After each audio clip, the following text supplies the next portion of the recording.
अस्सलाम वालेकुम दोस्तों। जी त कल खां रात का हैदराबाद में बरसात हली रही है। असां हींअर मौजूद आहियूं मेन वाधवा गेट जी साइड में। साम्हूं ज़ैन टावर भी है ऐं असांजा ही दोस्त ज़हीर बुलड़ो। ज़हीर ॾियाल हाल मौसम जो केतिरी बहितरीनु हले पई। है न। कल्ह खां वठी बरसाति शुरू थी आहे, अॼु ताईं हले पई। लाइट जो ॾियाल हाल। लाइट कीअं? लाइट त सुबुह चई पई आई आहे, सॼी राति कोन हुई। दरअसल दोस्तों लाइट इशू इलाही आहे।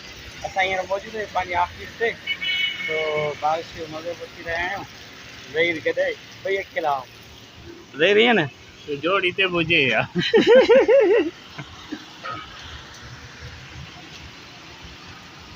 जोड़ लाज़मी आहे ना, जोड़ असां कमु न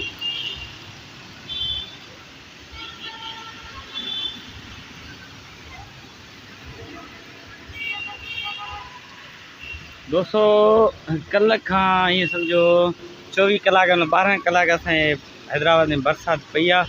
सो हींअर बि बरसाति हले पई ऐं लाइट जो अतो पतो कोन्हे।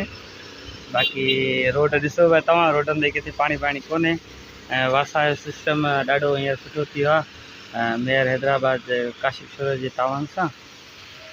हीअ मेन वाधवा गेट आहे। हीअ वाधवा वारो रस्तो वञे थो अॻियां कासमाबाद में। हाणे ॾेखारियूं पिया